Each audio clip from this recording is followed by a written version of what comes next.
إن الحمد لله نحمده ونستعينه ونستغفره ونؤمن به ونتوكل عليه ونعوذ بالله من شرور أنفسنا ومن سيئات أعمالنا من يهده الله فلا مضل له ومن يضلله فلا هادي له ونشهد أن لا إله إلا الله وحده لا شريك له ونشهد أن سيدنا ومولانا محمدا عبده ورسوله الذي أرسله بالحق بشيرا ونذيرا وداعيا إلى الله بإذنه وسراجا وقمرا منيرا أما بعد فأعوذ بالله من الشيطان الرجيم بسم الله الرحمن الرحيم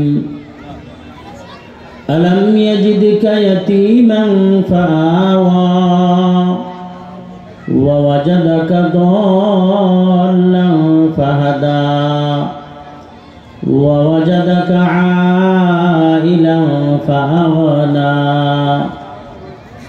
فأما اليتيم فلا تقهر وأما السائل فلا تنهر آمنت بالله صدق الله مولانا العظيم اللهم صل على محمد وعلى آل محمد كما صليت على إبراهيم وعلى آل إبراهيم إنك حميد مجيد اللهم بارك على محمد وعلى آل محمد كما باركت على إبراهيم وعلى آل إبراهيم إنك حميد مجيد سبحانك لا علم لنا إلا ما علمتنا إنك أنت العليم الحكيم سبحان الله وبحمده سبحان الله العظيم অবশ্যই জামে মসজিদের উদ্যোগে এবং মাহফিল করতে দাওয়াতি সম্মানিত অতিথিবৃন্দ উপস্থিত মুরব্বিয়ান একরাম যুবক ভাইরা পর্দায় বসা মা ও বোনেরা আল্লাহ সুবহানাহু ওয়া তাআলার দরবারে লাখো কোটি শুকরিয়া আল্লাহ তাআলা উপস্থিত জামে মসজিদ কর্তৃপক্ষের অবদানে তাদের চেষ্টা প্রচেষ্টায় আমাদেরকে দেশের বড় বড় বুজুর্গানে দিন আলেমে দিনদের জবানে 3 দিন ব্যাপী তাফসীরুল কোরআন মাহফিল শোনার সৌভাগ্য করে দিয়েছেন এজন্য রবের দরবারে শুকরিয়া জানাই আলহামদুলিল্লাহ। মোহতারাম হাজিরিন, হায়াতের জিন্দেগি অতি অল্পদিন পরেই আমাদেরকে ইহকাল ছেড়ে আরেকটা জায়গার দিকে রওনা দিতে হবে। দুনিয়ার তুলনায় ওই জায়গাটা অনেক লম্বা, 40 আলফা সানা, কমপক্ষে 40,000 বছর। দুনিয়ায় বাঁচলাম মাত্র 60 থেকে 70 বছর, আর এক কবরের জিন্দেগি 40,000 বছর। কবর থাকার মতো কোনো জায়গা না, কবর বসবাসের উপযোগী কোনো স্থান না। এটা একটা মাটির ঘর, নির্জন নিরালয় ঘর, সাথীহীন ঘর, বাতিহীন ঘর, কীড়া মাকড় পোকা মাকড়ের ঘর। অথচ এই পৃথিবীর সর্বশ্রেষ্ঠ সৃষ্টি জীব হলেন মানুষ। পৃথিবীর দামি খাবার, দামি পোশাক, বিলাসী জীবন ব্যবস্থা এই মানুষ গ্রহণ করে থাকেন। সেই বিলাসী মানুষগুলোকে আল্লাহ যেই থাকার ব্যবস্থাটা করছেন, কবর নামক যেই জায়গাটা, এটা আসলে থাকার উপযোগী কোনো জায়গা না। আল্লাহও এটা জানেন। আল্লাহ পাক জেনে তার বান্দার প্রতি দয়া করে, মায়া করে, তার বান্দার সুখের দিকে তাকাইয়া, শান্তির দিকে তাকাইয়া আল্লাহ পাক বান্দাকে একটা সুযোগ দিছেন, অপশন দিছেন। যদি বান্দা চায়, বলেন যদি বান্দা চায়, আবার বলেন যদি বান্দা চায়, তাহলে সে তার কবরটাকে দুনিয়ার সমস্ত বিলাসবহুল বাড়ির চাইতেও অনেক উন্নত করে নিতে পারে। সুবহানাল্লাহ। এই সুযোগ করে দিয়েছেন কে? আল্লাহ। তবে এটা তৈরি করে নিতে হবে বান্দা, আল্লাহ করে দিবেন না। আল্লাহ হলো সুযোগ দিছেন, সুযোগের পরে স্বাধীনতা দিছেন। মন চাইলে করো, মন না চাইলে কইরো না। জোর করলেও কাউরে দিয়া করাবো না, করলেও কাউকে বাধা প্রদান করব না, তোমার ইচ্ছা। ফালিন শাহ ফালিউমিন ওয়াইন শাহ ফালিয়াকফুর। যদি তোমার মন চায় মাটির ঘরে আমি থাকবো না, যদি তোমার মন চায় কিরামাকড়ের ঘরে আমার বসবাস করতে মন চায় না, যদি তোমার মন চায় আমি নিঃসঙ্গ একা থাকবো না, বরং আমার কবরটা দুনিয়ার মানুষের চোখে কবর হলেও আমার কবর হবে রওজাতুম মিন রিয়াজিল জান্নাহ, জান্নাতের একটা অংশ বিশেষ। এটা যদি তোমার মন চায়, আল্লাহ বলেন ফালিউমিন, তাহলে তুমি ঈমান আনো, তাহলে তুমি মুমিন হয়ে যাও, ঈমানদার হয়ে যাও।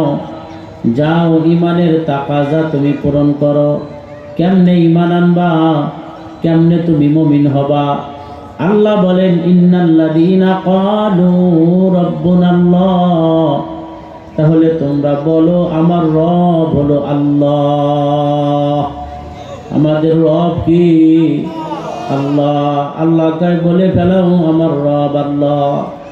নবী বলেন এভাবে বলো, মান ক্বালা লা ইলাহা ইল্লাল্লাহু মুহাম্মাদুর রাসূলুল্লাহ।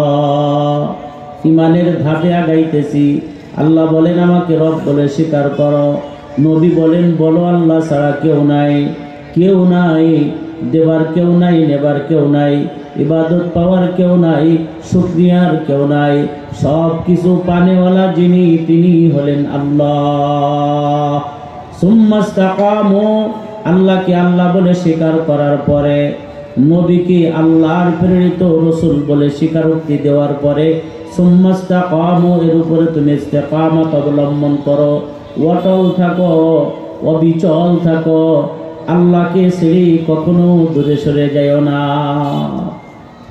কালেমা পড়ার পর কালেমার সাথে জীবন কাটাও, কালেমা তোমার সঙ্গী বানাও।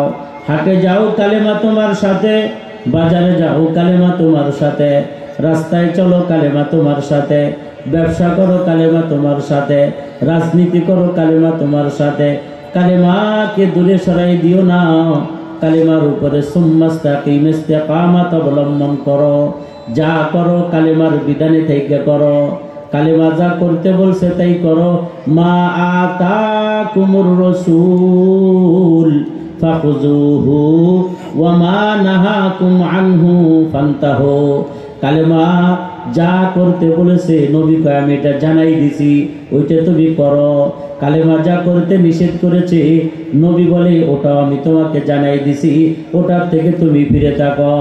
যদি এইভাবে চলতে পারো তাহলে মরণ নিয়ে তোমার কোনো টেনশন নাই, তোমার কোনো চিন্তা নাই, ভাবনা নাই, ফিকির নাই। আরে মনে রাখো তোমাদের ধারণা তো কালেমা পড়া, কালেমার উপরে চলা, ইমানি জিন্দেগি লাভ করা, ইসলামী জিন্দেগি লাভ করা। আর এর দ্বারা তো শুধু পরকাল পাওয়া যায়, জান্নাত পাওয়া যায়, জাহান্নাম থেকে বাঁচা যায়।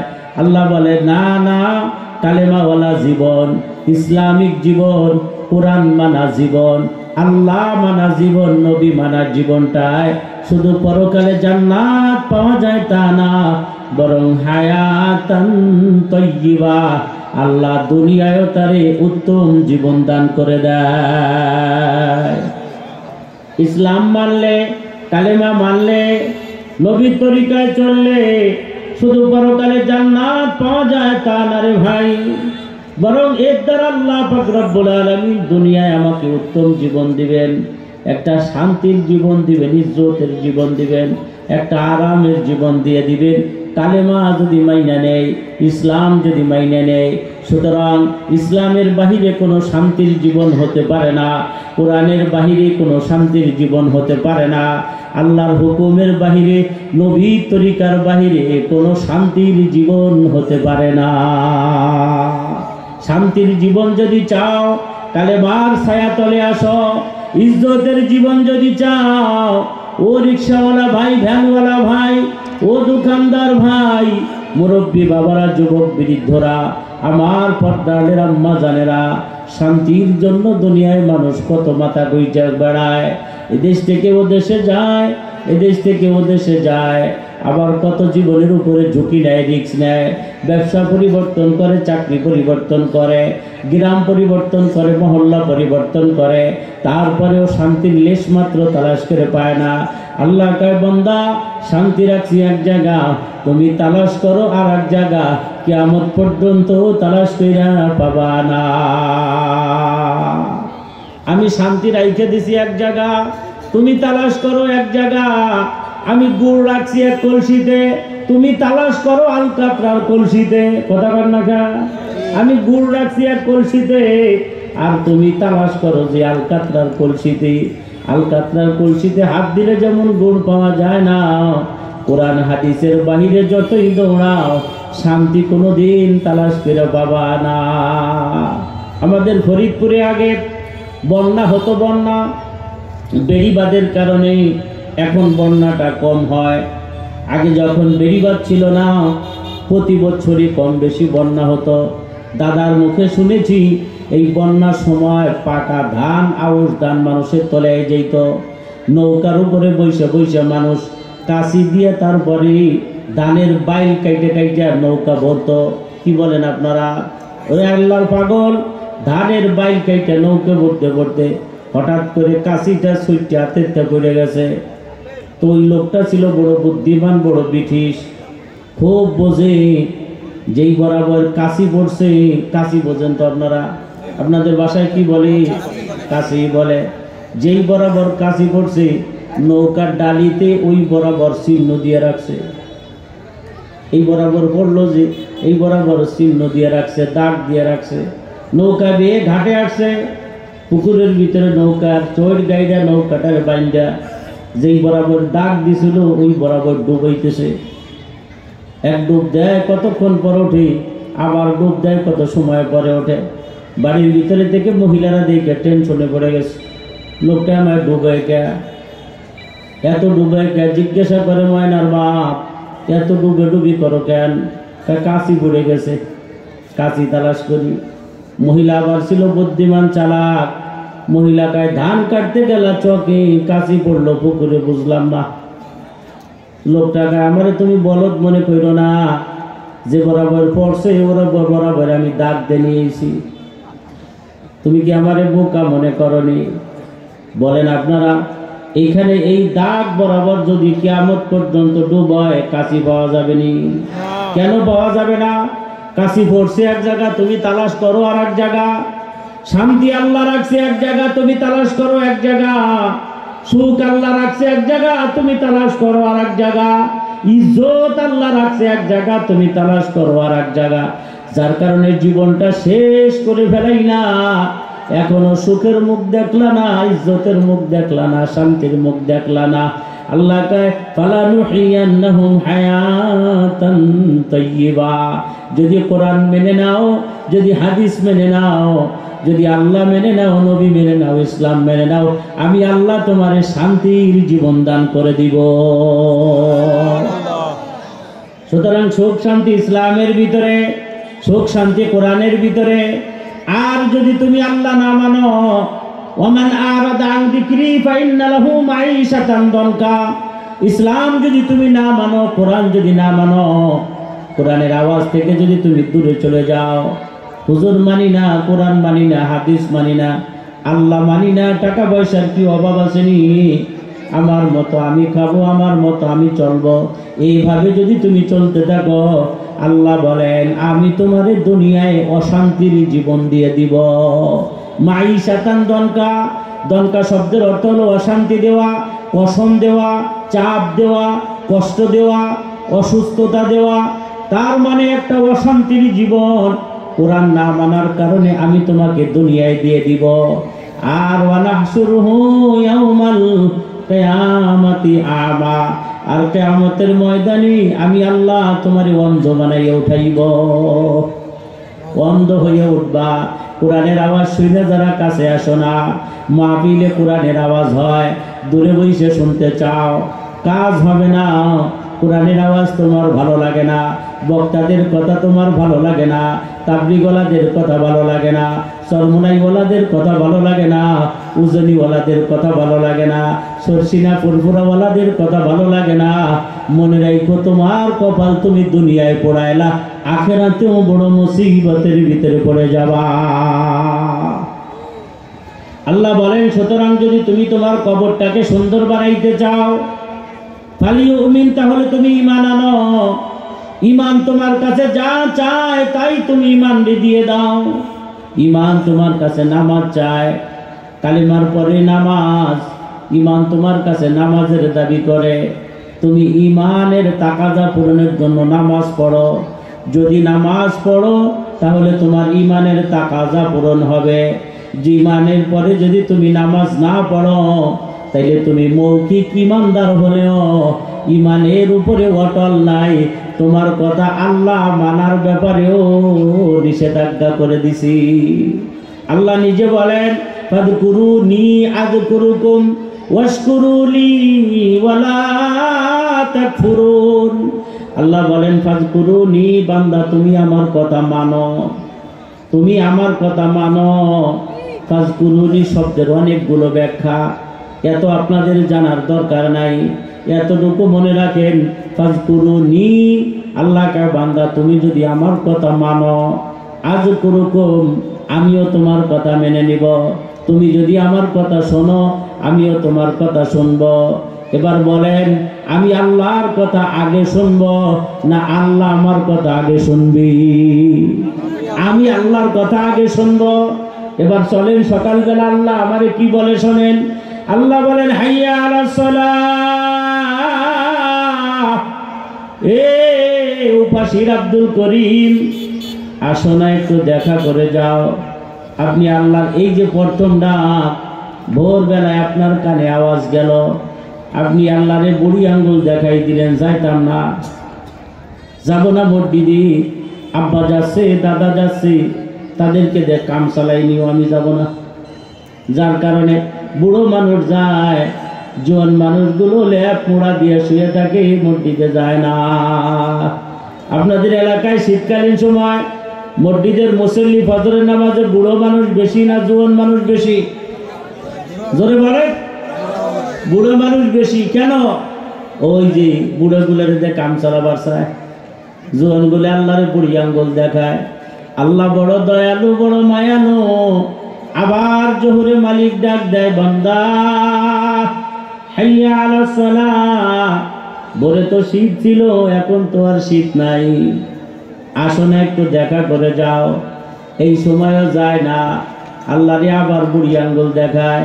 আমি ইর ক্ষেতের কাম করি, বড়োর ক্ষেতে কাম করি, এই দেখো না কাজে আসি, যাইতে পারবো না। আবার আসরে ডাক দিল, আবার মাগরিবে ডাক দিল, আবার এশায় ডাক দিল। 5 বার আল্লাহ তারে ডাকলো, একবার আল্লাহর ডাকে সাড়া দিল না। বলেন এই ব্যক্তির উপরে আল্লাহ খুশি না বেজার? নিজের থেকেই বলেন খুশি না বেজার? এটা নিজে তো বুঝতে পারেন যে যে আল্লাহ 5 বার ডাকছে, একবারও আল্লাহর ডাকে সে সাড়া দিল না, আল্লাহ কি তার উপরে খুশি না বেজার? এখন যদি সে আল্লাহর কাছে কিছু চায়, আল্লাহ তুমি আমার এটা দাও, আল্লাহ না দিলে কি এটা বেআইনি হবে? না দিলে বেআইনি হবে? আপনার এদিকে তাকান, আপনার এলাকার চেয়ারম্যান বসে রয়েছে, সামনে একটা লোক যায়, তারা ডাক দিছে, এ আব্দুল সত্তার শুনে যাও। আব্দুল সত্তার দেখলো আমার চেয়ারম্যান ডাকছে, কাছে গেল না, তারা ডাকে সাড়া দিল না, চলে গেল। লোকটা খুশি হইল না বেজার হইল? চেয়ারম্যান সাহেব এইভাবে আবার দুপুরে ডাকছে, আবার মাগরিবে ডাকছে, রাত্রের বেলায় যখন বাড়ি ফেরে তখনও আবার তারা ডাকছে, কিন্তু তার ডাকে সাড়াই দেয় নাই। চেয়ারম্যান মনে মনে খুব বেজার, আমার খাওয়া আমার বড়, আমার কাঠ চলে তোমার ঘরে, আমার বয়স্ক ভাতা, আমার বিধবা ভাতা, আমার কাঙ্গাল ভাতা, মুসাফির ভাতা তোমার ঘরে দেওয়া, আমি তোমার রাস্তা করে দিলাম, তোমার ছেলের জন্য কাগজপাতিতে সই করে দিলাম, আর আমি তোমার ডাকলাম, তুমি আমার ডাকে সাড়া দিলা না। কিছু বলে না কিন্তু বেজার, কিছু বলে না কিন্তু। রাত 12টার সময় হঠাৎ করে ওই লোকটার ফোনে, চেয়ারম্যানের ফোনে ওই লোকটার নাম্বারের থেকে ফোন আসছে। মাতবর চেয়ারম্যান কেবল দরবার সালিশ করে বাড়ি এসে খাইয়ে পান খাইছে, এর ভিতরে ওই লোকটার ফোন। কোন লোকটা? যারে দিনের ভিতরে 5 বার ডাক দিছিল, ওই লোকটার ফোন আসছে চেয়ারম্যানের নাম্বারে। আমি চেয়ারম্যান নাম্বার দেখে হাইসে দিছে, পাশে বউ ছিল, বউতে কয় হায় হায় আসোকে নাম্বার দিয়ে পরে কবানি দাঁড়া। এই বেঈমানদের সকালে তেই পর্যন্ত 4-5 বার ডাকলাম, আমার ডাকে সাড়া দিল না, এখন ফোন দিছে কি জন্য একটু শুনে নেই আগে।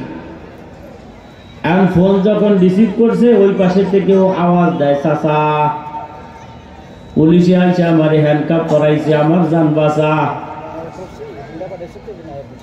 কেন তোমার হ্যান্ডকাপ করাইলো? আমি বলে গাজার আসামি, আমি বলে বাবার আসামি, আমি বলে নেশা দ্রব্য পাচার করি, আমি বলে ঢাকা জঙ্গি মামলার আসামি, 16টা মামলা বলে আমার নামে, চাচা আমারে বাঁচা। বলেন এই চেয়ারম্যানকে বেইজ্জতি করলো দিনের ভিতরে 5 বার, সেই লোকটা কি এখন তারে বাঁচাবে নাকি? স্বাভাবিক জ্ঞানে তো তা বলে না।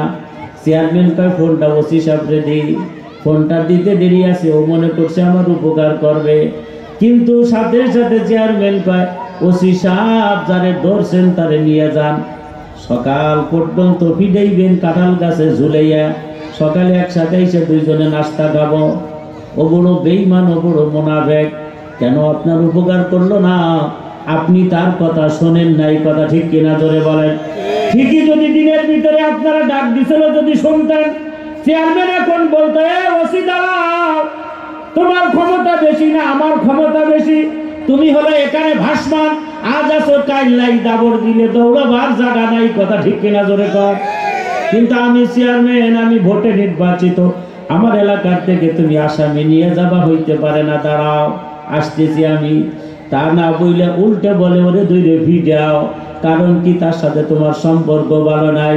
ও আল্লাহর বান্দা, ও উপাসীর মানুষেরা, নড়িয়ার মানুষেরা, সকাল থেকে সন্ধ্যা পর্যন্ত মালিক তোমারে 5 বার ডাক দেয়, হাইয়া আলাস সালাহ, হাইয়া আলাস সালাহ, হাইয়া আলাস সালাহ। 5টা বারের একবারও তুমি ডাকে সাড়া দাও নাই, বুড়ি আঙ্গুল দেখাইছো আল্লাহরে যাইতাম না। এবার রাত্রি 12টার সময় যখন তোমার ওসি আইসা ধরছে, আজরাইল আইসা তোমারে ধরছে, ছেলেটা তোমার বিদেশে বিপদে পড়ছে, ইটালিতে বিপদে পড়ছে, ওই 5 তলার থেকে লাফতে পড়ে গেছে, ওই ধাক্কা খেয়ে পড়ে গেছে, অথবা লিবিয়া ট্রলারের ভিতরে ডুবে গেছে, অথবা মেয়েটা হাসপাতালে, অথবা ছেলেটা জাজিরের থেকে আসার সময় অ্যাক্সিডেন্ট কইরা আত্মাও বাইঙ্গে নসিমনের সাথে একেবারে কোলাকুলি হয়ে গেছে, ওই সময় তুমি সেজদায় পড়ে ডাকো আল্লাহ আমারে তুমি বিপদ থেকে বাঁচাও। আল্লাহ কয় সম্ভব না, ফাজকুরুনি আযকুরুকুম, কথা ছিল আগে তুমি আমার কথা মানবা, আমি তোমার কথা পরে মানব, তুমিও মানো নাই, আমি আল্লাহ তোমার কথা মানব না। আল্লাহ রাসূলের দরবারে একজন মহিলা সাহাবিয়া নবীজির দরবারে এসে বলে, ইয়া রাসূলুল্লাহ, আমি আপনার নিকটে কালেমা পড়ে মুসলমান হইছি। খুব ভালো, তুমি কালেমা পড়ে মুসলমান হইছ। হুজুর, আমার একটাই মাত্র ছেলে, বাবাজি একটু খেয়াল করি। আমার ছেলের নাম হলো মালিক ইবনে সিনান। কি নাম জোরে বলেন? মালিক ইবনে সিনান। আমার ছেলেটা কালেমা পড়ে নাই, আমার মার বুকে খুব যন্ত্রণা, আমার ছেলে আপনার গালাগালি করে, বকাবকি করে। আজকে সকালবেলা দেখলাম আমার ছেলে তরবারি দাঁড়াইতেছে। আমি জিজ্ঞাসা করি, বাবা মালিক তরবারি দাঁড়াও কেন? কয়, তুমি যার কাছে কালেমা পড়ছো, মুহাম্মদ, আব্দুল্লাহর বেটা মুহাম্মদ, তার কল্লা আনতে যাব। একটা কল্লা এনে দিতে পারলে 100 উট পাইব, 100 কোটি টাকার মালিক হইব। হুজুর, এই কথা শুনে আমি আর দেরি করি নাই, আপনার কাছে চলে আসছি। নবীজি বলেন, তাই নাকি? তোমার ছেলে মালিক আমার কল্লা নিবে, তরবারি দাঁড়ায়? বলে জি। তাহলে বলো এখন আমি তোমার ছেলের জন্য কি করতে পারি? মহিলা ডাক দিয়া কয়, ইয়া রাসূলুল্লাহ, আপনি আমার ছেলের জন্য দোয়া করেন, আমার ছেলেকেও যেন আল্লাহ ঈমান দান করে দেয়। হেদায়েত দেওয়ার মালিক কি? আওয়াজ দেখান কি? আল্লাহর নবী হাত উঠেছে, এদিকে তাকান। 100 জন মানুষ ওয়াজ শুনবে, 100 জনের সবাই কিন্তু এক ধরনের উপকার পাবে না। 1000 মানুষ ওয়াজ শুনবে, 1000 মানুষ 1000 জন সমান উপকৃত হবে না। কারণ কারো নজর আছে এই দিক, কারো নজর আছে ওই দিক। কেউ বসা এখানে, মনটা রয়েছে দোকানে, বসা এখানে, মনটা রয়েছে বাজারে, বসা এখানে, মনটা রয়েছে মোবাইলের দিকে, বসা সাথে দেই কেউ পাশের বন্ধুর সাথে কথা বইলা মাঝখানের কথাগুলো শুনতে পারে না। আল্লাহর নবী হাত উঠেছে, সুবহানাল্লাহ বলে। কে হাত উঠেছে? নবী। দোয়া কবুল হবে না হবে না? কি মনে বলে আপনাদেরকে? নবীর কোন হাত আল্লাহ ফেরত দিছে নি কোনদিন? আল্লাহর নবী হাত উঠে, আল্লাহ, এই মহিলার সন্তান মালিক ইবনে সিনান, তুমি তারে ইসলামের জন্য কবুল করিয়া নাও। এই মহিলা নবীর হাত উঠানোর দিকে দৌড় শুরু করছে, আবু হুরায়রার মতো। দেখি নবীর দোয়া কবুল হয়নি। আমার ছেলে যদি কালিমা পড়ে মুসলমান হয়, তাহলে আমার কপাল ভালো। মায়ের প্রতি 2 জনই মুসলমান, স্বামী স্ত্রী 2 জন যদি নামাজি হয়, তাইলে হইলো মজা। কথা বল না? স্বামী স্ত্রী 2 জন যদি রোজাদার হয়, তাইলে হইলো মজা। স্বামী স্ত্রী 2 জনই পর্দা করে, তাইলে হলো মজা। স্বামী স্ত্রী 2 জনই তাহাজ্জুদ গুজার, তাইলে হলো মজা। স্বামী স্ত্রী 2 জনই যদি এক যাইতে হয়, তাইলে মজা। 2টা যদি 2 যাইতে হয়, তাইলে কিন্তু মজা নাই। বোঝেন নাই? স্বামী নামাজ পড়ে না, বউ নামাজ পড়ে, মজা নাই। কারণ স্বামীতে বউরে গাইলে এত নামাজ নিত। এই নামাজি মাইয়া নামাজি আছে না নাই? আবার স্ত্রী রোজা থাকে, স্বামী পছন্দ করে না। অথচ যদি স্বামীও রোজাদার হয়, 2 জনে মিলে সোলা বুট দিয়ে ইফতারের মজাটাই হয় আলাদা। স্ত্রী পর্দা করে, স্বামী করে না। বন্ধু বান্ধব বিয়ে ঠেলে নিয়ে আসে, বিয়ে দেখে যান আপনার বিয়ে ঠোঁট দিলে কত লাল, বিয়ে দেখে যান আপনার বিয়ে কেমন দেখা যায়। আজকে কুচা দিয়ে শাড়ি পরছে, কি মজা লাগে। বিয়ে তো দেখাইতে চায় না, কারণ সে পর্দা করে। কথা কাট না কেন? মজা নাই। 2 জনই এক জাতির হইল হইল মজা। এমনকি খাওয়া দাওয়ার ব্যাপারেও দেখবেন, যারা পান খান, মুরব্বীরা আছেন না 2-4 জন পানের ক্যান্ডিডেট? কথা কয় না? যারা পান খান কিন্তু বাড়ি পান খায় না, আছে না? যেমন আমার বউ পান খায় না, কিন্তু আমি আল্লাহর রহমতে খাই। কিন্তু এইতে আমার বাড়ি একটা মজা নাই। মেলা দিন চেষ্টা করতেছি বউরে পান খাওয়া শিয়ানের জন্য, কিন্তু সে না, লাইনে আসে না। এতে সমস্যা কি তা জানেন? যদি বলি একটা পান এনে দাও, পান দিয়ে এমন কায়দা করে আনে, মনে হয় যে আনতেছে, কিন্তু হাত পাও বেহা হয়ে যাইতেছে। এই চুল দরবার গেলে মনে হয় যে আগুনের ভিতরে হাত দিল। এটা একটা বাপ, একটা জ্বালাই আলাদা। কিন্তু দেখছি যারা স্বামী স্ত্রী দুইজনে পান খায়, আমার মা খায় আমার আব্বা খায়, কি সুন্দর কায়দা হইলে মা খাওয়ার পরে আমার আব্বার একটা ফ্লেশ করে এমন ভাবে দেয় যে সুন্দর না জর্দা মর্দা দেখা লাগে না, টুকুস করে ডালে দিলে একটা মজা হয়ে যায়। কথা ঠিক কিনা জোরে? এই জন্য যারা বিড়ি খায়, বৌদি যদি বিড়ি না খায় তাতেও কিন্তু একটা বেকায়দা একটা জ্বালা তলা আছে। কথা কয় না? দুইজন যদি খায় তাইলে একটা আপাতত একটা সবার গুনার কথা আমি বলিনি, জায়েজ না জায়েজের কথা বলি নাই। কারণ যে বিড়ি খায় তার কাছে বিড়ি হলো মেশকো আম্বারের থেকে বেশি সুগ্রাম। এর থেকে দামি কোনো স্প্রে, দামি কোনো সেট পৃথিবীতে তৈরি হয় নাই। বিড়ির গ্রামটাই আলাদা। কথা বলে আর যে খায় না তার কাছে এটা 2 নম্বর স্ট্রেঞ্জ আছে, এটাও বেশি দুর্গন্ধ। কথা বল না?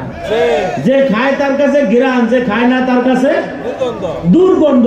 তাইলে বউতে খায় না তার কাছে কি? কথা কয় না, দুর্গন্ধ। তাইলে আর স্বামী খায় তার কাছে ঘিরান। এখন এই বেচারা এই ঘিরান নিয়ে যখন বোর মুখে মুখ দিয়ে এই জায়গা যখন নেগেটিভ পজিটিভ ক্যাক করবার চায়, কিসমিস দিবার চায়, তখন এই মহিলার কাছে একটা কষ্ট হয়। এটা স্বাভাবিক। কথা ঠিক কিনা জোরে?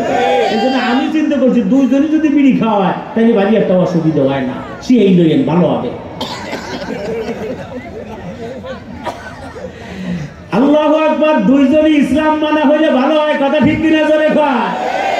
আবার যদি স্বামী দিনদার হয়, বউ যদি দোলাইলা ফাড়া বাস পরাটা পছন্দ করে, সুপারি গাছের মতো চাপটা চাপটা প্যান্ট পরা পছন্দ করে, তাইলে ওই বেটার হুজুরগিরি বোর কাছে থাকে না। বোরকা পরাইয়া বউ নিয়ে বাপের বাড়ি গেলিও উপসী বাজারে আসার আগে বোরকা টাল দিয়ে খুলে ফেলায়। বাপের বাড়ি আবার কৃষির ভরদা। কথা কাট লাগে। এই জন্য বিবাহের ব্যাপারে মাসআলা হলো কুফু মিলানো। কি মিলানো? জোরে কর। কুফু মিলানো, বংশে বংশে বংশ মিলানো, শিক্ষাগত যোগ্যতা মিলানো। কিন্তু ইদানিং কালে বড় মুসিবত হয়েছে হলো কলেজ আর ইউনিভার্সিটির বন্ধুরা তারা মাদ্রাসার মেয়েদের প্রতি খুব ঝুঁকছে। কথা পান না? যে এনেই যাই হুজুর মাদ্রাসাটা বাইয়ে এনে দেন, মাদ্রাসাটা বাইয়ে এনে দেন। কে দুদু তুমি স্কুলতে বড় হন্তান? না না না, আমাকে যেটা দরকার নেই। মানে ও জায়গার কি দেখি অবস্থা উনি এটা তো ভালো জানে। এই জন্য মাদ্রাসাটা আমরা দিতে রাজি, কিন্তু দিলে বড় সমস্যা হয়ে যায়। কি সমস্যা জানেন? এই যে কুফু মেলে না, উনি হলো চাষা, ও হলো আশা, উনি হলো দাঁড়াই মোতা, ও হলো বৈশ্য মোতা। কথা বল না? উনি হলো বেপর্দা, ও হলো পর্দা। এই দুইটাকে ঝামেলা। এরপরে লাস্টে এই কুফু না মিলার কারণে ওই সংসারেও শান্তি হয় না। কথা ঠিক বললাম কিনা? আল্লাহু আকবার। আল্লাহ নবী হাত উঠে ডাক দিয়ে আল্লাহ মালিক ইবনে সিনান রে আপনি আমার নিকটে আনিয়ে দেন। বিশ্বাস করেন নবীর দোয়া শেষ হওয়ার পরই মুহূর্তের ভিতরে মালিক ইবনে সিনান উইড়ে এসে নবীর নিকটে বসে। নবীর সামনে বসে আইসেই কয় ইয়া রাসূলুল্লাহ আপনি আমারে কালেমা পড়াইয়া দেন। নবী কয় তাইলে বলো আশহাদু আল্লা ইলাহা ইল্লাল্লাহু ওয়া আশহাদু আন্না মুহাম্মাদান আবদুহু ওয়া রাসূলুহু। মানে এদিকে তাকান যুবক, এদিকে কিছু জিনিস দেখে বুঝতে হয়। নবীর চোখের দিকে তাকাইয়া মালিক ইবনে সিনানের চোখ দিয়ে ফুটায় ফুটায় পানি ঝরে। আল্লাহ নবী ডাক দেখা মালিক কান্দো কেন? ইসলাম গ্রহণ করে কি খুশি হও নাই? আমারে নবী মাইনে কি তোমার ভালো লাগতেছে না? কি দুঃখ তোমার ভিতরে? চোখ দিয়ে পানি বের হয় কেন? মালিক কয় ইয়া রাসূলুল্লাহ অতীতকে মনে করতেছি, কত আপনারে গালমন্দ করছি, কত আপনারে বকাবাজি করছি, কত আপনার বিরুদ্ধে কথা বলছি, তরবারিটা পর্যন্ত ধারাইছি আপনার কল্যাণ নেওয়ার জন্য, কিন্তু কোনদিন আপনার সামনের উপরে আইসা আপনার চোখের দিক তাকাই, আপনার চেহারার দিকে তাকাই দেখি নাই। এখন আপনার চেহারার দিকে তাকাই আমার দিলের ভিতরে থেকে বলে মালিক তুমি ভুল করেছ, এই চেহারার মানুষ গালি খাওয়ার উপযোগী না।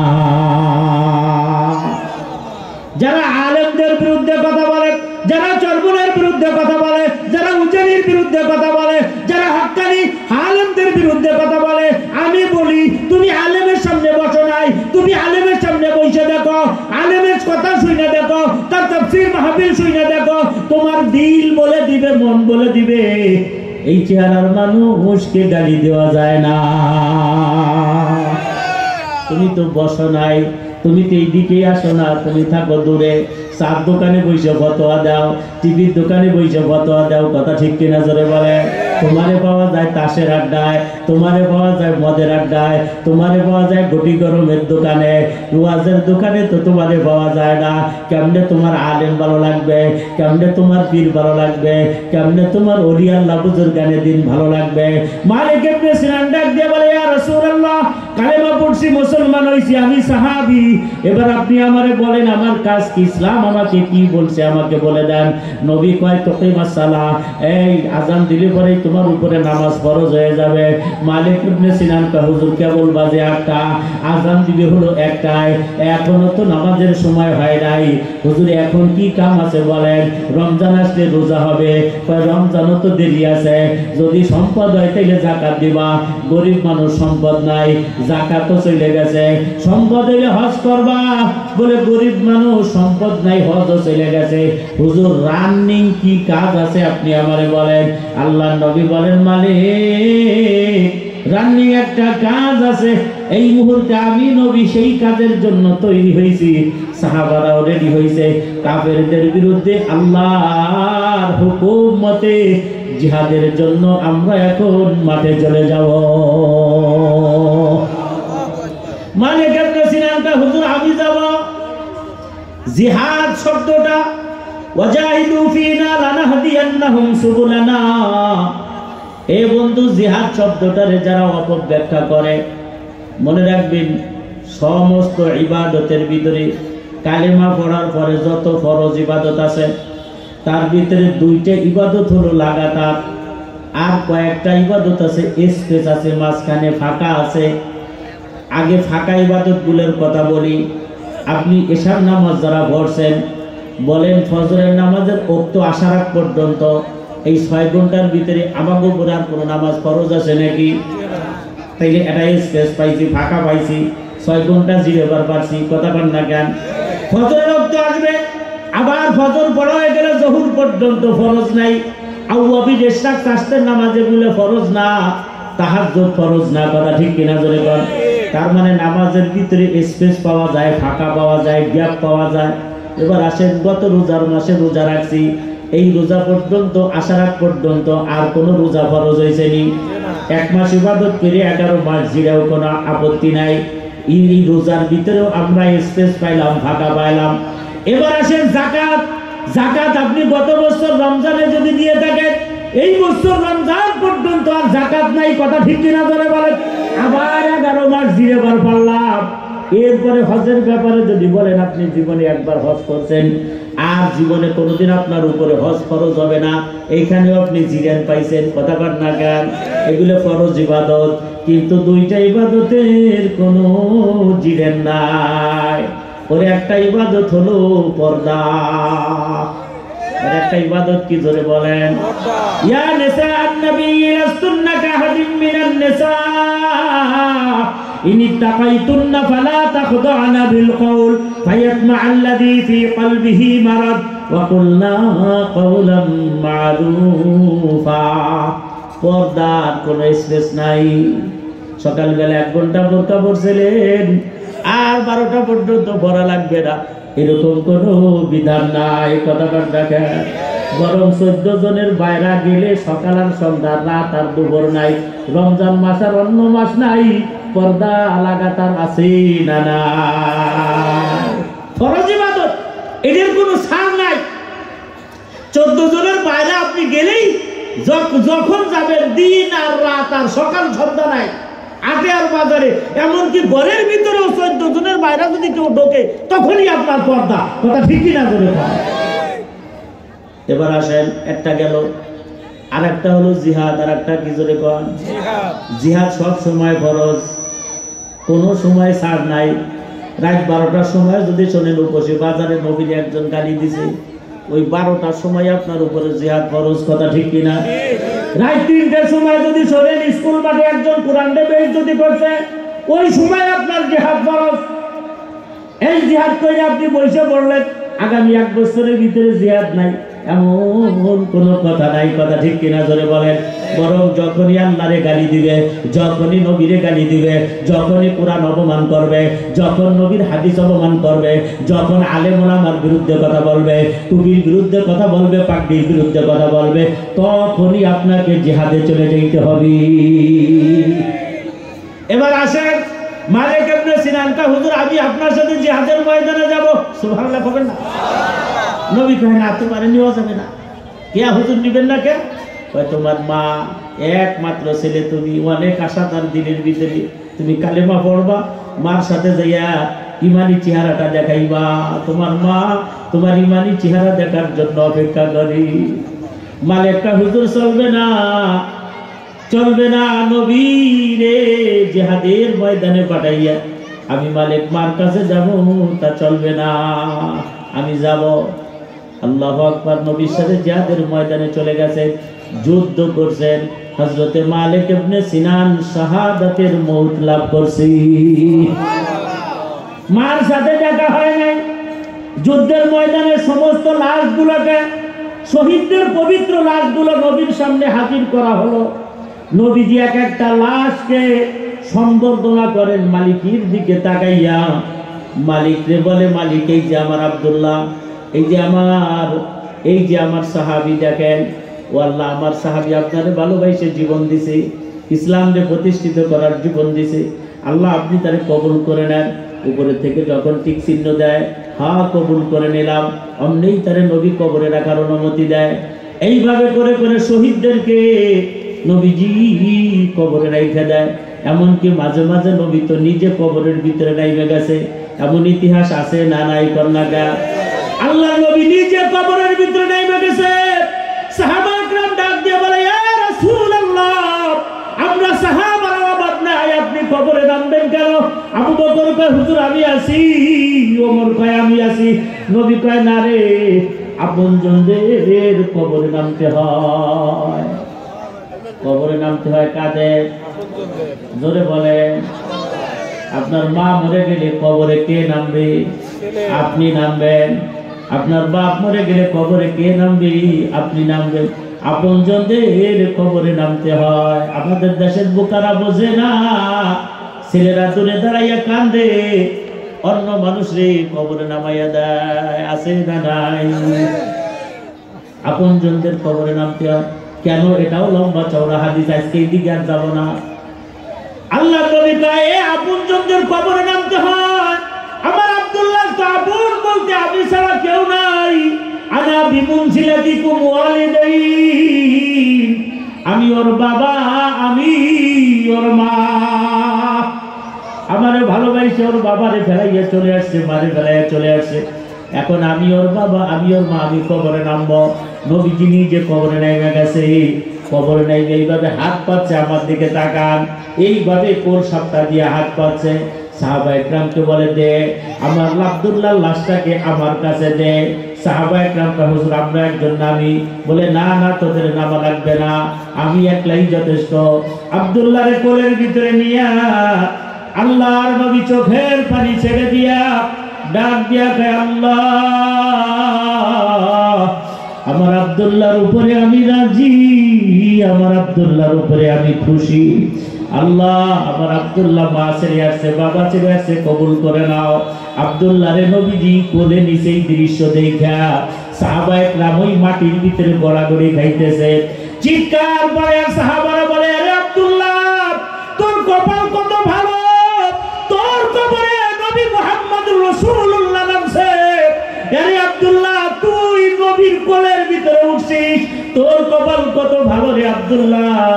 আজকে যদি তোর জায়গায় আমি হইতাম, আমার তোষ নসিব ছিল, আমার কপাল ভালো ছিল। বন্ধুরি, আব্দুল্লাহ এইভাবে করে নবীজি বিদায় দিচ্ছে, আর চোখ বরাবর পানি, ফোটায় ফোটায় পানি বের হয়। নবীর কান্না দেখে সাহাবা একরাম কান্দে। কিন্তু একটা লাশ যখন সামনের উপরে আসলো, নবীজি কান্দে না, মুস্কি হাসি দিতেন। সাহাবা একরাম অবাক হয়ে গেলেন। জীবনের এই প্রথম কোনোদিন নবীরে লাশকে সামনে নিয়ে হাসতে দেখি নাই, শহীদদের লাশ সামনে নিয়ে কোনোদিন নবীরে হাসতে দেখি নাই। আজকে হাসলো কেন? কাছে যে জিজ্ঞাসা করি, ইয়া রাসূলুল্লাহ, কোনদিন কোন লাশ সামনে করে আপনি হাসেন নাই, আজকে হাসলেন, ব্যাপারটা কি? নবীজি কয় তোমরা এদিকে আসো, তোমরাও হাসবা, আমার সাথে আসো আমার দিকে। আগাই আসছে, কয় দেখো সেনুনি কার লাশের দিকে তাকাইছি। সাহাবারা কয় হুজুর চিনছি, এই ছেলেটা আজকে সকালবেলা কালিমা পড়ছে, মুসলমান হয়েছে, নাম হলো আব্দুল্লাহ মালিক ইবনে সিনান। আল্লাহ নবীকে হাসছি কেন? তাইলে শোনো, কালেমা পড়ার পরে এক ওয়াক্ত নামাজ পড়তে পারে নাই, একটা রোজা রাখতে পারে নাই, একটা হজ করতে পারে নাই, একটা যাকাতের আমল করতে পারে নাই, একটা সূরা কিরাত শিখতে পারে নাই, একদিন সর্বদাই উজনে যাইতে পারে নাই, তাবলীগে যাইতে পারে নাই, একটা কিরাত পর্যন্ত শিখতে পারে নাই, শুধু জিহাদের একটা আমল করছে, একটা আমল করার জন্য। সুবহানাল্লাহ বলবেন না? নবীজিও লাইন ধরে হাঁটতেছেন, সিরিয়াল মেনটেন করে, দিকে তাকান, ওয়াজের মেন পজিশন এই জায়গা। এর ভিতরে হঠাৎ করে একজন মহিলা, বয়োজ্যেষ্ঠ মুরব্বী মহিলা, এই মহিলা ডাক দিয়ে কয়, ইয়া রাসূলুল্লাহ একটু দাঁড়ান, কথা আছে। নবীজি কয় কি ব্যাপার? কয় আপনি আমাদের চেনেন নাই, আমি মালিকের মা। নবীজি কয় চিনছি তো। হুজুর আমার মালিক আপনার কাছে যাই বলে কালেমা পড়ছে, মুসলমান হয়েছে, আমি খুব খুশি হয়েছি, আমার কলজা ভরে গেছে হুজুর। আমার সন্তানের বেঈমান মুখ আমি দেখছি, কুফরি মুখ আমি দেখছি, আমি এখন ইমানদারি মুখ দেখব, আমার সন্তানের কালেমাওয়ালা মুখ দেখব, আমরা দুই ভাই বুটি ইসলামের জন্য কাজ করব, এটা আমার মনে বড় আনন্দ লাগতেছে। হুজুর আমার ছেলেটা কোথায়? ওনার ছেলে বাচ্চা আছে না শহীদ হয়ে গেছে? আল্লাহর নবী কি ভাবলেন সেটা তার ব্যাপার, মনের ব্যাপার তো আল্লাহর নবী ভালো জানেন, আল্লাহ ভালো জানেন।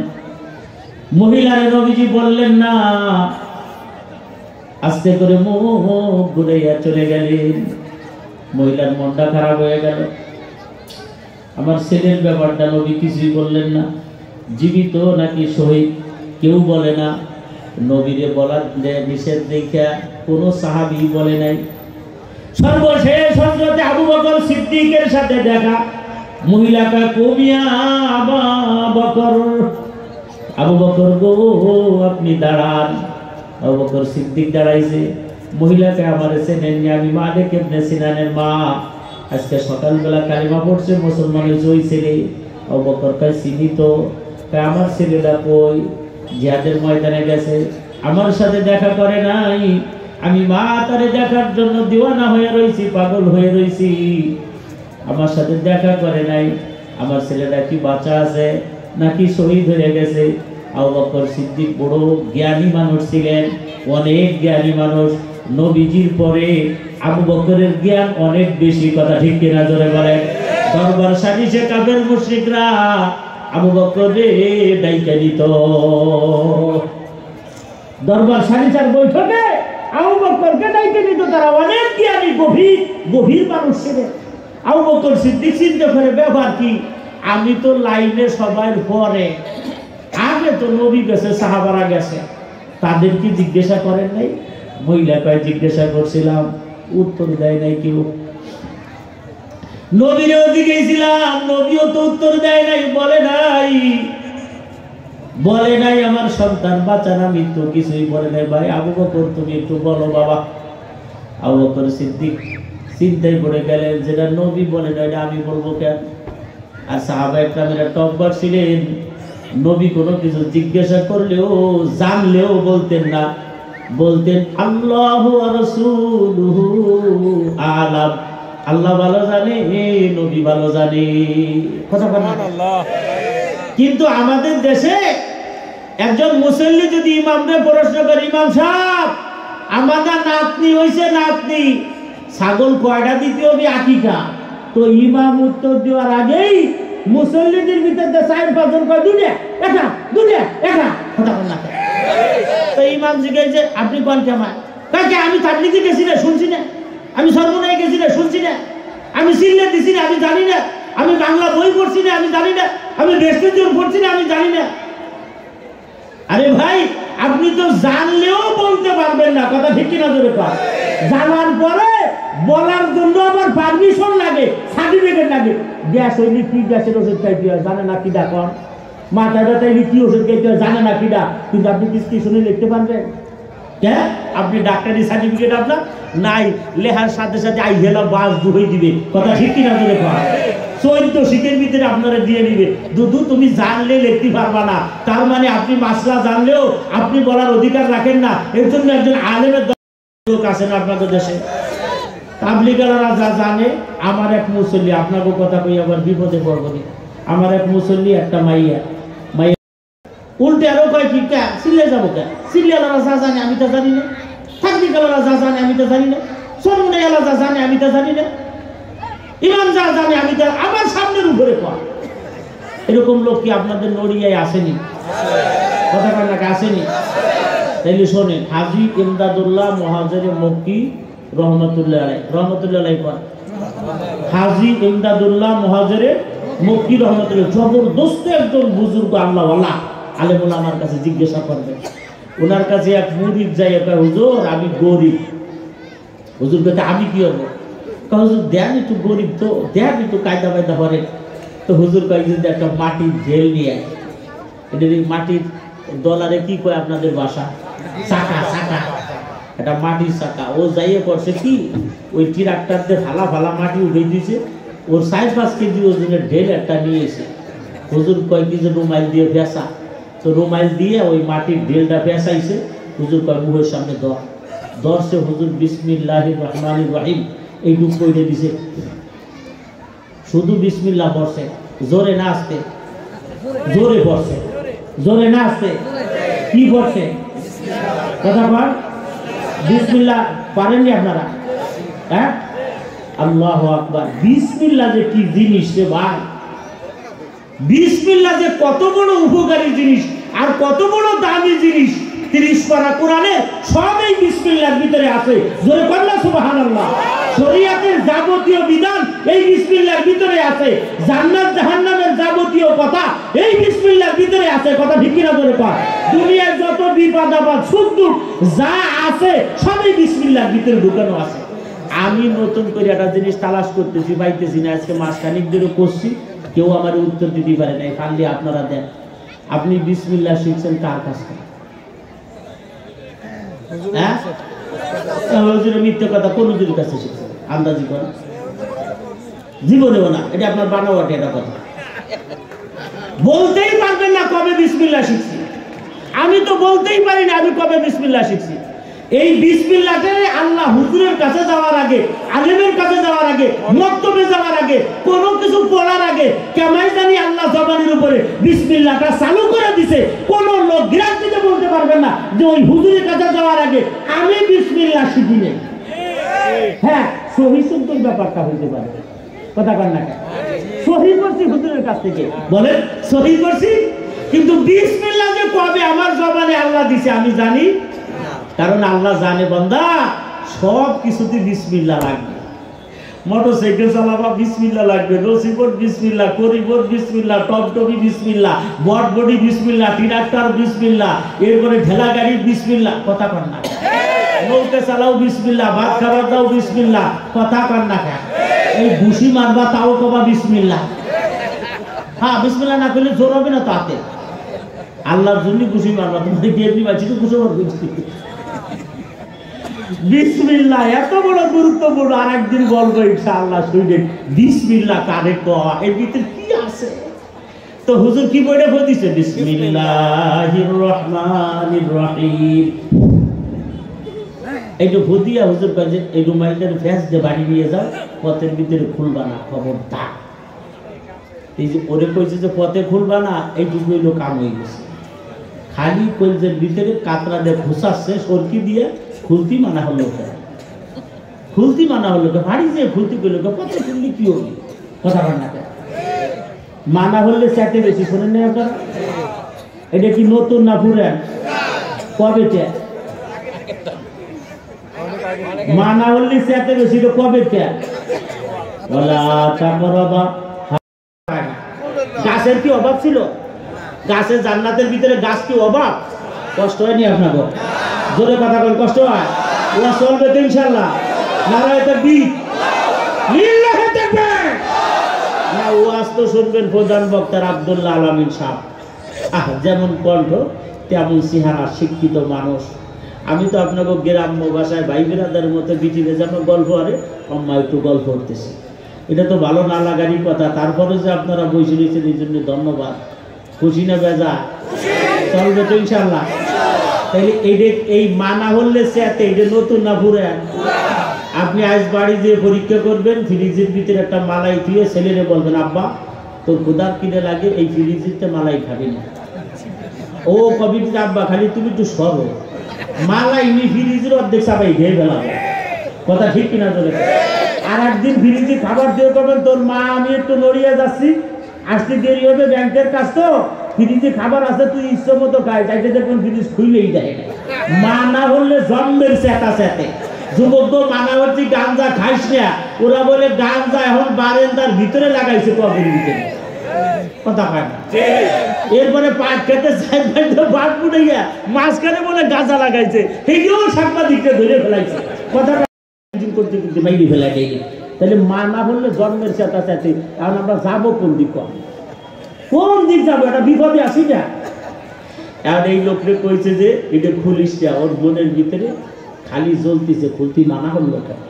কিন্তু হঠাৎ করে মনে বল পাইছে, ওইটা কি বইটা বুঝিছে বিসমিল্লাহ। আচ্ছা বিসমিল্লাহ আমাকে বাড়ি আসে না নাই? এই মুরিদি কয় বিসমিল্লাহ তো আমার ঘরে মেলা আগেই ফুটে দিছে। হুজুর বিসমিল্লাহ বলে ভূত দিছে, এটা আমার ঘরে মেলা আগেই ফুটে দিছে। তা আমি দর করলে বই নবানি তো দেখে নেই।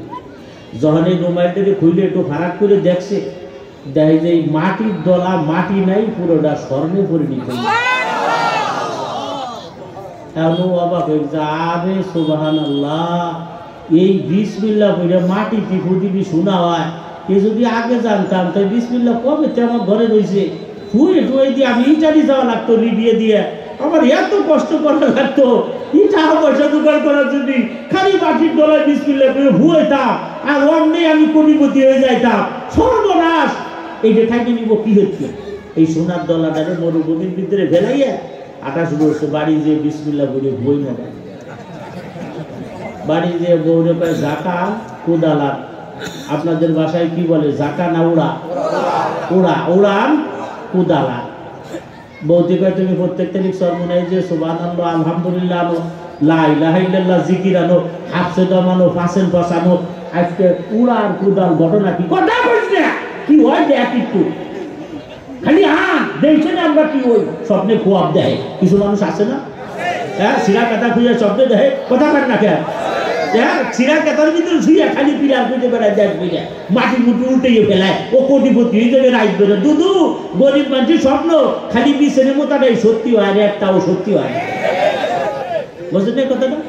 গরিব মানুষ যত স্বপ্ন দেখে কোনটা পুরো নয়? ইটালি যাবো, গ্রিস যাবো, লন্ডন যাবো, বাড়ি করবো, গাড়ি করবো, একটাও পূরণ হয় না। রাইতে স্বপ্ন দেখছে বিছানে মুইতে দিচ্ছি, সকালে উঠে যায় সত্যি কেটা ভিজে দিচ্ছে। এই একটা পূরণ হয় গরিব মানুষের স্বপ্ন। কথা পান না? ও খুব স্বপ্নে দেখতেছে বৌরটা উড়া আনার কুদালা দেশে কি হয়ে যায় একটু পরে। মাটি কাইটে দিচ্ছে, বৌরে কয় রুমাইলের উপর নিয়ে ভোর দে, পালা দে, 4-5 মন মাটি এরকম ঢিল দিছে। বৌতি কয়েকবার জিগেছে, রাগ করছে বিটিরা মানুষ এত কথা কষ্ট দিমাগ করে নিয়ে দেখছি না কি ওই তোর কানে নাহে আগায় মাথায় যেখানে যা দরকার 60 বড়ি দিয়ে দিবে। আল্লাহ তোর মারে দিব, খালারে দিব, হুবুরে দিব, দাদিয়ে দিব, দাঁড়িয়ে দিব, 14 গোষ্ঠী শুদ্ধ দিব। চিন্তা করিস না। বলছি তো মনে হচ্ছে যে পাগল বড়ায় ঘুরে হয়ে গেছে। মোবাইলটারে ফেসাইয়ে এখন পাশে বসে হুয়ায় বিসমিল্লাহির রহমানির রহিম এক ফু দিয়ে এবার মোবাইলটারে ভাগ করছে। শোনা তো হয়ে গেছে মনে হয়, ওই জন্য শোনা কথা খালি মাটি মাটি শোনা হয় না। এখন একবার বসতে হয় না, 21 বার, 41 বার, 100 বার ছাগল হয়ে গেছে। বিসমিল্লাহ পরে আর ভুয়া বলতে পারে ভুয়ো ভুই পরে। আগে ঘটনা আমার কাছে খুলে কম। কিছু মহিলা আছে বুদ্ধিমান, কথা কার না আছে না আপনাকে শরীরে করে ওই বিটি আল্লাহ সংসারটারে টিকেই রাখছে, আছে না?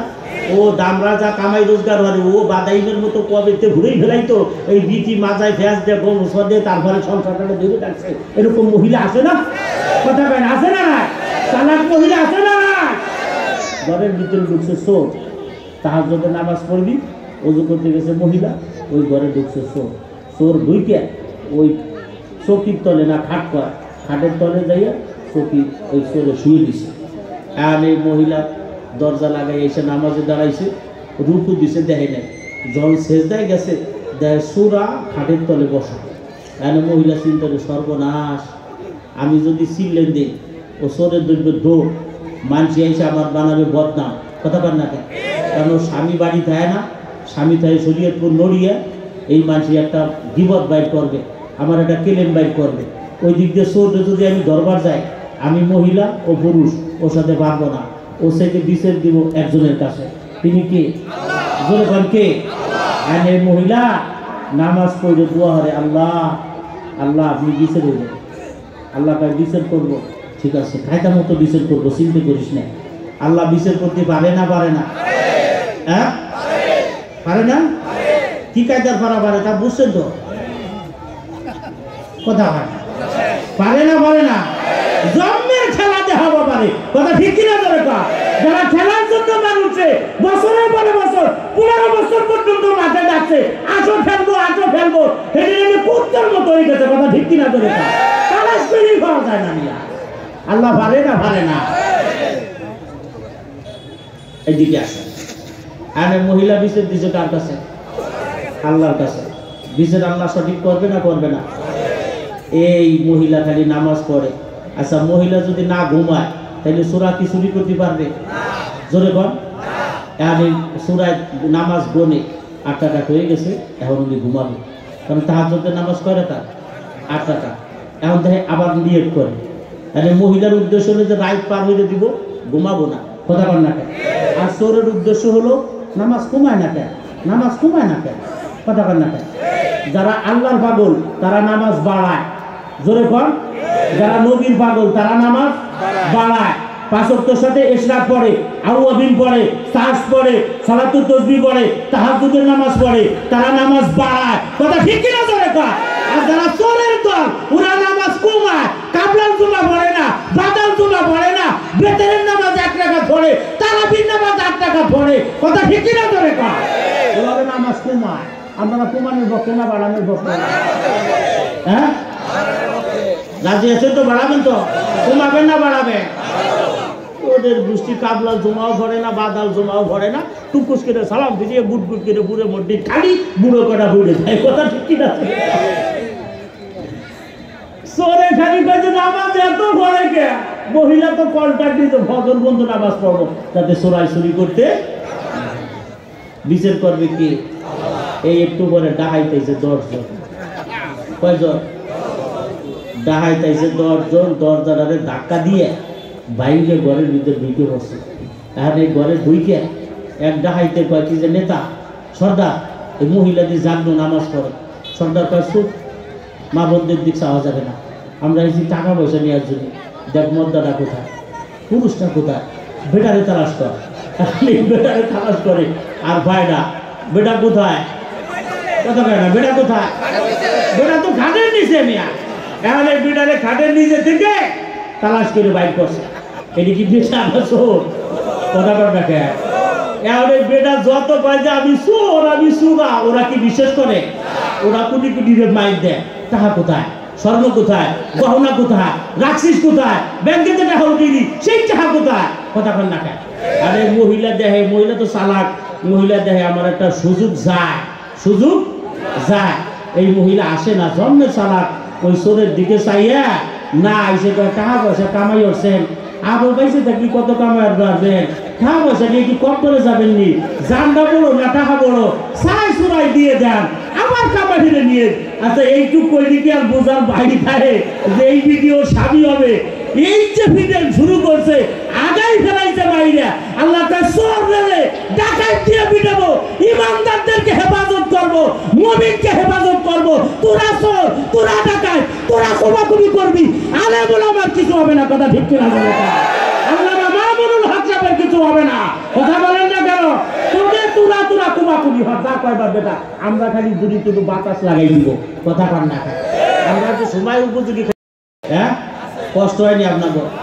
অনেক দূরে চলে আসছে। অনেক মালিক ইবনে সিনানের আম্মা জিজ্ঞাসা কারে? আবু বকর কারে? কার কথা জিজ্ঞাসা? সন্তানের কথা। যে সন্তান সকালবেলা কালেমা হইয়া মুসলমান হইয়া নবীর সাথে জিহাদের ময়দানে গেছে, এই সন্তানের খবর নিতে চায়। হযরত আবু বকর সিদ্দিক রাদিয়াল্লাহু তাআলা আনহু চিন্তা করেন যে এই কথা নবী বলে নাই, ওই কথা আবু বকর মাতবাড়ি করে বলবে, তা হতে পারে না। ভালো মনে করলে নবী তো বলে দিত, আমার আগে কত সাহাবারা গেছে তারাও কেউ বলে নাই, আমি বলি কিভাবে।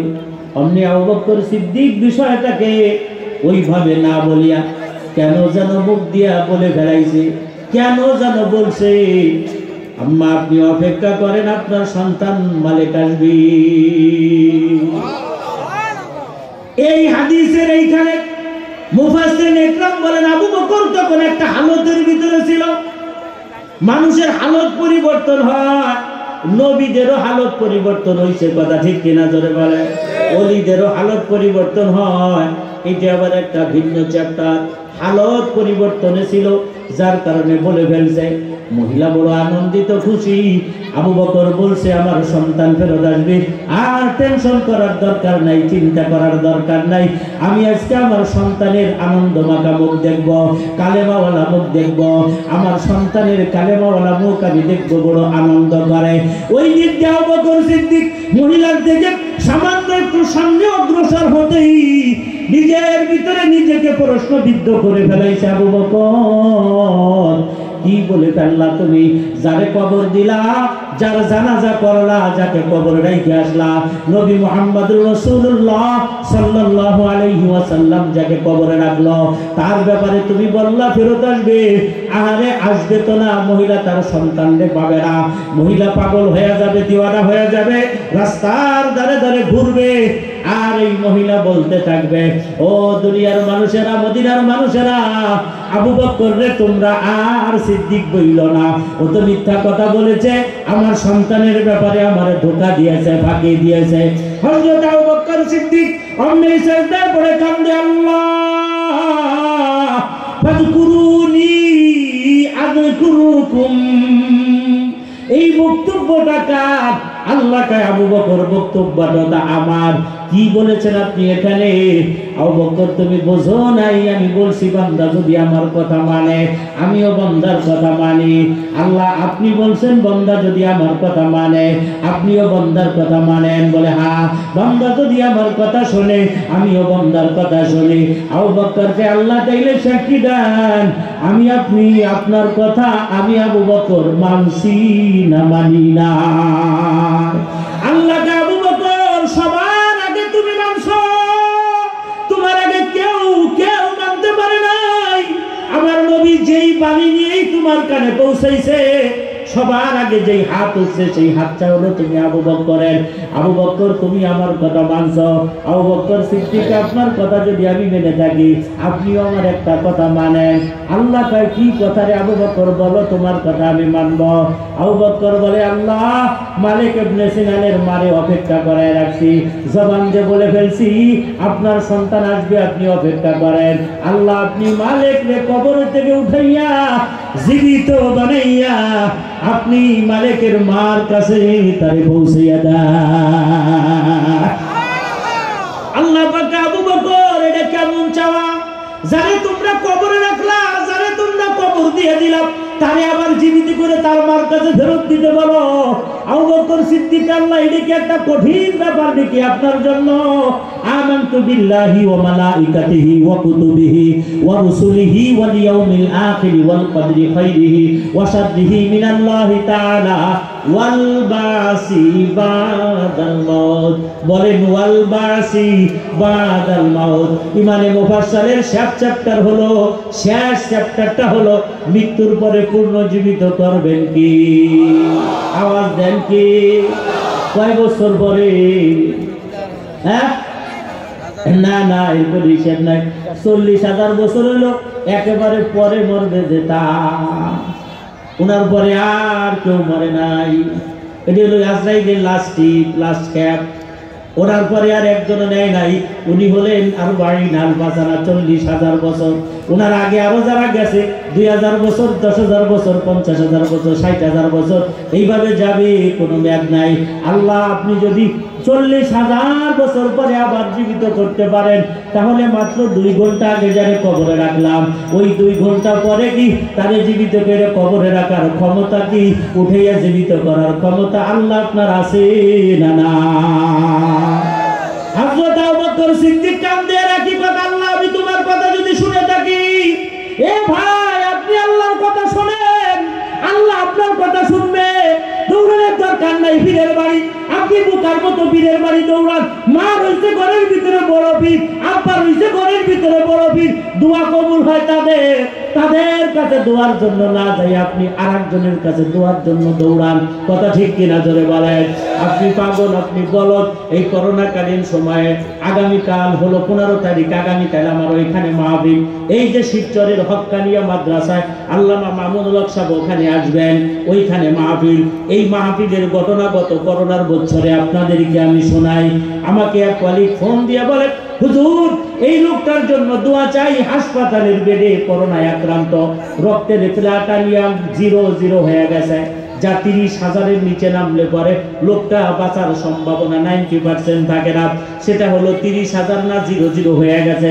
ডাক্তাররা হাত ধরে অপেক্ষা করতেছে লোকটা কেমনে মারা যায় আমরা দেখব, কম্পিউটার লাগানো, অক্সিজেন লাগানো, কেমনে মারা যায় আমরা দেখব। এমন তো অবস্থায় ওই বেডের পাশে বসে আমার মোহাব্বতের মানুষ আমারে ফোন দিয়ে কয়, হুজুর একটু দোয়া চাই। আমি হাইসে দিয়ে বললাম, ভাই অত মরাটার জন্য আমার কাছে কোনো দোয়া নাই, আদা বাসা থাকতে যদি দোয়া করতাম। রক্তের প্লাটিনাম 0, ডাক্তাররা মরা দেখার জন্য বসে রয়েছে, ওই লোকটার জন্য আমি দোয়া করতে পারলেও করবো না, কারণ ওতে 5 পয়সার কোনো লাভ নাই, দোয়াটা মাইর যাবে। লোকটার মনটা খারাপ হয়ে গেল। একজন আলেম মানুষ, এত ভক্তি শ্রদ্ধা তারে করি, এত খাওয়াই, এত টাকা পয়সা দেই, এইটা দেই সেটা দেই, অথচ একটু দোয়া চাইলাম, দোয়াটুকু সে করতে রাজি না। মুখটা কালা হয়ে গেল। ভিডিও করে আমি দেখে সাথে সাথে আমার সিস্টেমটা ঘুরে আমি করে বললাম, ভাই তুমি বেজার হইও না, এই যে মৃত্যু সজ্জায় মানুষটা, ওর জন্য কোনো ওলির কাছে দোয়া চাইও না, বুজুর্গের কাছে দোয়া চাইও না, আলেমের কাছে চাইও না, পীরের কাছে চাইও না। হ্যাঁ, তবে যদি ওর মা ওর বাবা যদি বাঁচা থাকে, তাদেরকে মালিকের কাছে দাবি করতে বলো। কারণ আমি আমার লাইফে দেখছি বাবা তার নিজের হায়াতকে সন্তানকে দিয়া সন্তানের মৃত্যুটা নিজে নিয়ে দুনিয়ার থেকে গেছি। এটা আমি নিজে দেখছি। জীবিত সন্তান মা বইলে তারপরে নিয়ে গেছে কবরে, আল্লাহর কাছে বলছে, আল্লাহ আমার সন্তানকে আমি রাইখে যাইতে চাই না, আমি মা মরে গেলে আমার সন্তান তার গলা ধাক্কা খাবে, সৎ মা এসে পিঠে মারবে, গলা ধাক্কা দিবে, ওর চাইতে আমার সন্তান আমার সাথে তুমি দিয়ে দাও। জীবিত সন্তানের জন্য মা দোয়া করছে। মা মারা গেছে রাত্রের বেলা, সকালবেলা সন্তানকে যখন মার কাছে দেখাইতে দিয়েছে, মার গলা জড়াই ধরছে, আর ছুটাইতে পারে নাই। ওই অবস্থার উপরে জোড়া কবর দিছে। আমার নিজের চোখেই আমি দেখছি, আমার মুসল্লিদের ভিতরে এমন ঘটনাও ঘটছে। সুতরাং ওর মারে দোয়া করতে বলো। ফোন কেটে দিলাম, যোগাযোগ বন্ধ হয়ে গেল।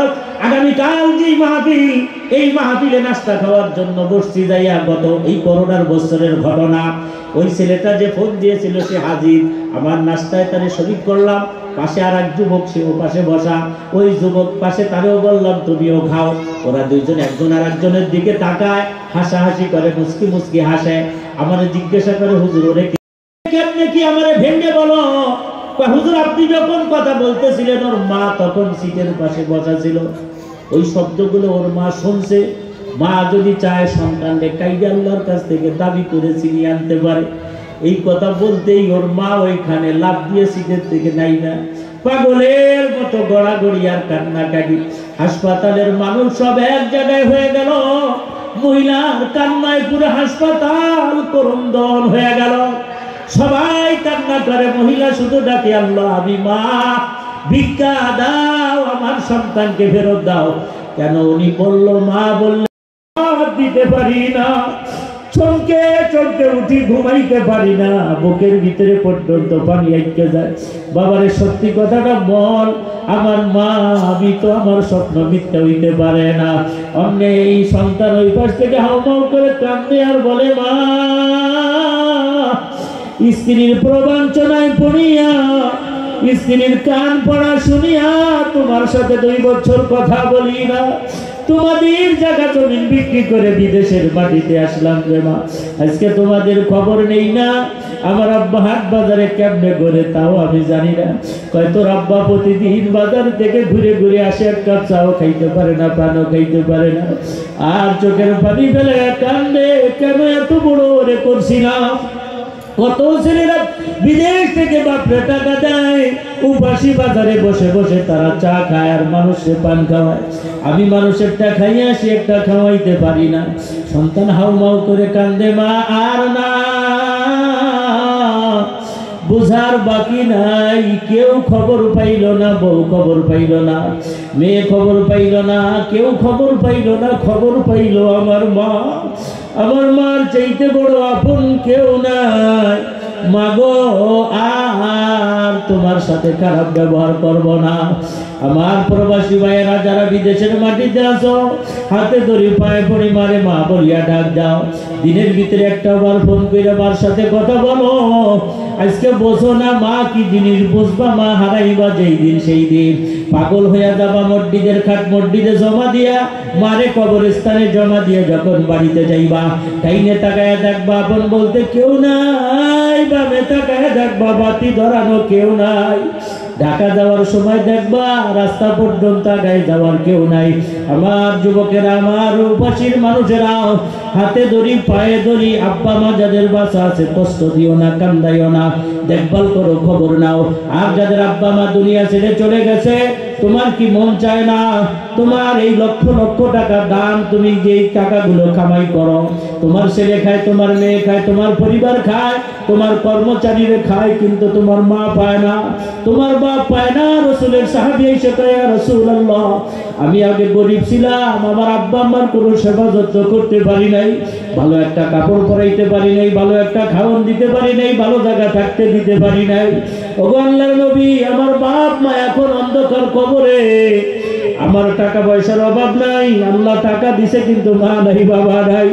ওগো নবীজি, আমার বাবার নামে পাঠানোর কোনো ব্যবস্থা আসেনি? আল্লাহ নবী বলে, এক দেশ থেকে আরেক দেশে যদি ব্যাংকে টাকা পাঠানো যায়, হুন্ডিতে পাঠানো যায়, বিকাশে, রকেটে, নগদে পাঠানো যায়, সদকাতুল জারিয়ার মাধ্যমে, মসজিদ মাদ্রাসা তাফসীর মাহফিল করার সদকার মাধ্যমে তুমিও তোমার মার নিকটে পাঠাইতে পারো, বাবার নিকটে পাঠাইতে পারো।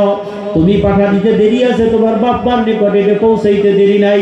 এর বিনিময়ে আল্লাহ তাদেরকে কবরে ভালো রাখবে, শান্তিতে রাখবে, আরামে রাখবে, কষ্ট দিবে না, জান্নাত দান করে দিবে।